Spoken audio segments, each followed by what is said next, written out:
If you're about to go on a Virgin Voyages cruise and want to learn more about the boarding day process, or if you're just interested to learn how Virgin Voyages does boarding day or has their boarding day, then this is the video for you. So let's first talk about arriving at the port in Miami. If you are already in town, you might want to leave probably about 30 minutes prior to boarding for your boarding time. Miami can be quite busy with traffic, especially around the port area. So you want to just make sure you get there on time.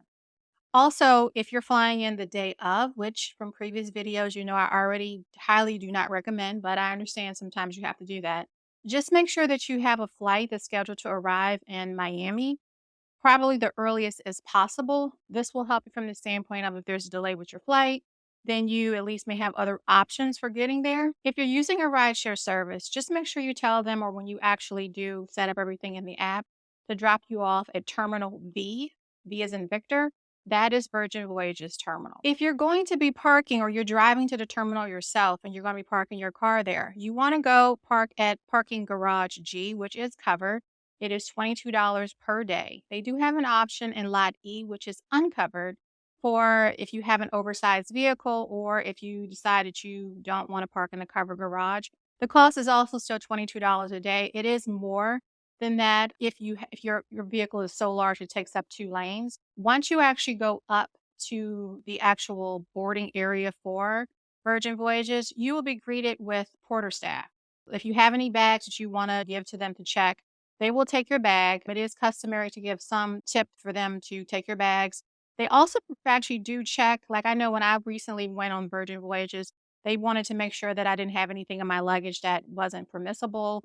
Also, to make sure that I had my passport with me already and it wasn't packed in my luggage. When you get on the ship later, your bag will be placed in front of your door. I do recommend if you have oversized luggage to definitely give it to them because when you go through security later, the security machine is only but so big and it may not accommodate oversized luggage. So let's now talk about check-in and security. I highly recommend not getting there probably more than 30 minutes before your boarding time. The reason is if you get there too early, you're not going to necessarily be permitted to go up and check in. You may have to wait outside in Miami, depending upon the time of year, can be very warm. The recommendation is if you're staying in town and let's say you want to go and drop your luggage off early, you can do that. You can do that, I believe, as early as 9 a.m. You can actually then take the time to go over to Bayside, which is not too far from the port. And the city of Miami does offer a trolley and it's actually free and it takes you over to Bayside. You can stay there. They have shopping, they have food. You can stay there for a couple hours until it gets closer to the time for you to board, and then you can come back. Another option is probably stay at your hotel longer or wherever you're staying longer if you can't get a later checkout. So then that way you can avoid having to stand outside for, an hour or so before you're actually able to go in and check in. If you do get there early and check and actually give your luggage to the porter, you can check in early, which means you actually do get your wristband and everything. Let's say you decide to go over to Bayside, you get back, you come back, you can go straight in, you can bypass the lines for check-in and go straight to security. So that is one kind of advantage if you do decide to get to the port earlier and to trying to check in earlier. So if you're arriving at the port just in time or right before and you've completed all of the ready to sail check-in options on the app, you go upstairs. There's going to be a section that actually does have a big banner that says ready to sail. That's where you want to go because you basically have done all the pre-check items. It's going to be easier for you to go and check in. Once you go through the ready to sail line, you go up and you check in. You're going to get your wristband and you're also going to then be completely checked in for the trip. And then you're going to go and security is literally right next to where the check-in area is. You're going to go through security. You've gone through check-in. You actually have your wristband. You've now gone through security. Once you complete security, you're going to go up another escalator, or you can actually take an elevator as well, up to a pre-boarding area. Sometimes they have you wait in this pre-boarding area if they are pretty full, and there's going to be probably a pretty full sailing. And also depending upon, like, that's just to actually stagger sailors actually getting onto the ship. A lot of times that pre-boarding area is not used, but there can be opportunities where you may have to wait in that pre-boarding area and they will let you know when it's time for you to board. They will call it out over the loudspeaker. As soon as you go up the escalator, you're going to go through some double doors in the pre-boarding area and you're going to put your wristband on the machine and then you go through there and then now you're on the gangway to actually enter the ship. When you're entering the ship and you're exiting the gangway, there are Virgin Voyages staff there or crew there that really do a great job of welcoming you upon the ship. Soon as you enter, they're greeting you. And then also once you actually board the ship, you can ask the actual staff are there or the crew are there. You can ask them questions about like, where to go to access your rooms. The elevators are not too far when you enter. Usually you're entering in on an area called the roundabout, which is on deck 7. And the elevators are like right near the roundabout. And those elevators can take you up to your actual deck for where your room is going to be. You can try to connect to the Wi-Fi when you're in the terminal before you board the ship, but I wasn't able to do that. So I think they may have changed something where you really have to be physically on the ship before you're able to use the Wi-Fi. They do have premium Wi-Fi for an upcharge. That upcharge, I believe, is $100 for the entire voyage or $25 per day. Now, that's at the time of this filming. That actually could change at any point. A lot of people, find a spot and they start to book their dining reservations, reservations for entertainment, reservations for spa. They do have a tattoo parlor on board as well. They may book reservations for that. Anything that they can book a reservation for, they're doing it as soon as they get on the ship. Once you're on the ship, your room is ready. So you go directly to your room. You can do it from your room. You can kind of access the app and also then start to think about the muster drill process, which I'll talk about a little bit later. You do want to book all your reservations early because if you didn't do, or your travel advisor like me didn't actually process all of your recommendations for dinner, where you want it, which special restaurants you want to go to on board, which are included, or your entertainment, or things like, your spas, etc., then you want to do it then. That usually opens up about 45 days before your actual sailing. If you're just, if you're non rock star, if you're rock star, it opens up 60 days before you're sailing. And again, your travel advisor, like myself, we actually can go in and do those bookings for you.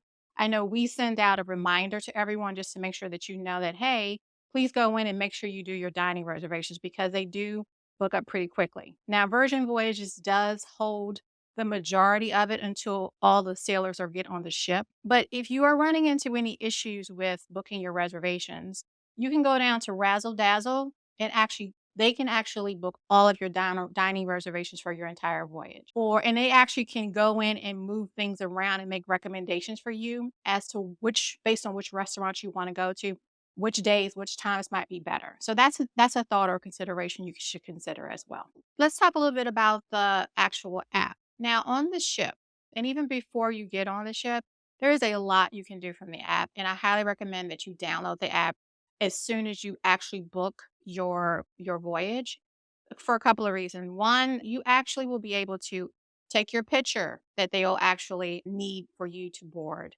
You can actually upload a copy of your passport into your passport information.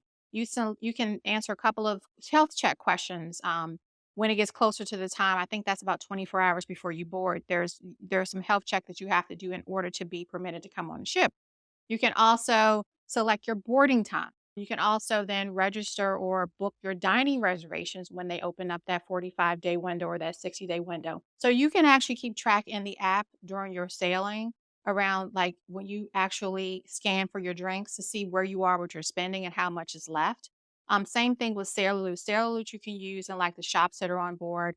And ultimately, if you've used up all your bar tab, you can use your Sailor Loot as well. So let's talk about your room and what your room looks like and what options you have in your room. Virgin Voyages has a couple of different cabin types, and please let me know in the comments if you want me to do a video that goes like more into a deep dive around the different types of cabins that Virgin Voyages have, their entertainment, dining, or whatever other options or other things you're interested in hearing about. Just let me know in the comments below, and I'll be happy to do that. So in the cabin, when you open up, you use your wristband to actually open your door. Once you enter, to your left, and it really depends on where you are on the ship, it could be the left or right, is going to be your kind of a closet that's kind of covered by a curtain. In there, you have a shelf above, and then also there's like a little cube where you can put your suitcase or put belongings on as well. Next to that is actually a cabinet. You open it up. There's your safe is there, as well as drawers and some shelves. Then if you keep going down, there's a desk. It has a mirror behind it. That's where you'll find like your water, which your cabin stewards will bring your water every day. You can make requests if you want sparkling or actual still. And then also you have your phone, You have the actual tablet that you use to run a lot of the technology in your room, from your lights to your TV to everything, even your air conditioning system. And you do have a refrigerator as well that's there where you can put things in to keep them cool. The bed is considered a European queen, so you can actually have it split into 2 twins if you're traveling with someone that you all wanna have 2 separate beds, they can do that. There's actually a balcony, and the central sea terrace means that the cabin is, like, kinda in the center of the ship or middle of the ship. Benefits of that is if you have any past experiences with motion sickness or anything like that, being in the middle of the ship and being on the lower deck always usually helps with that. They actually provide you 2 chairs, a small table, and then there's the famous red hammock that's also outside as well. The room also has a standing mirror, kind of a little side table, a chair. The actual stool that's used at the desk can be leveraged for like a footstool with a chair as well if you're gonna sit in it. And then there's the bathroom. Now the bathroom is small. I will say that because in the Central Sea Terrace, now they do offer a room that's called a Central Sea Terrace extra large or extra large Central Sea Terrace.